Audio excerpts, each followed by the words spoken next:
Biz bir il öncə biz sizinlə burada görüşdük.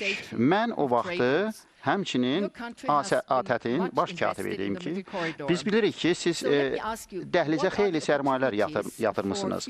Biz bilmək istərdik. Ümumiyyətlə, Avropa ilə Asiya arasında gələcək ticarətə gəldikdə hansı mövcud imkanlar var və bu şimali marşrutu Rusiya vasitəsilə istisna etmirmi? Çox sağ olun.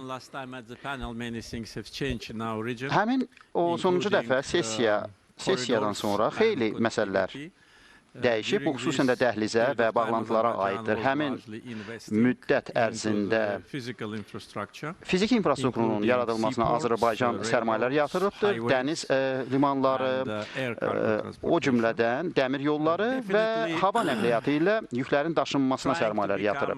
Və bir mənalı olaraq regional nəqliyyat qovşaqlarına çevrilmək üçün sizin qonşularınızla yaxşı münasibətləriniz olmalıdır. Burada qərb və şərq baxımından Azərbaycan buna çalışır. Azərbaycanın coğrafi mövqeyi belədir ki, Avropa ilə Asiya arasında yerləşir. Bu da üstünlükdür. Lakin müvafiq infrastruktur olmasa, bunun mənası da hiss edilməz.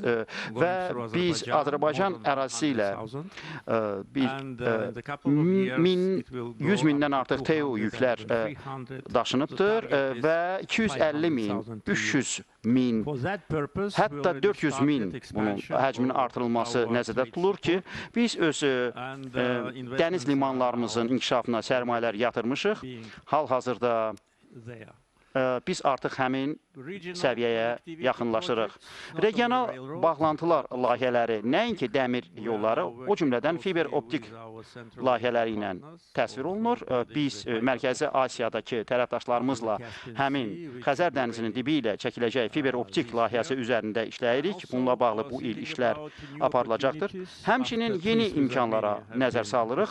Ermənistanla sülh əldə edildikdən sonra Azərbaycan vasitəsilə Ermənistana, daha sonra isə Avropa istiqamətə gedən dəhlizin də həmçinin çox böyük potensialı var. Bu yük həcmi baxımından belədir. Azərbaycan öz ərazisində dəmir yollarının tikintisinə sərmayələr yatırır. Dəmir yolların çəkiləcək və yenidən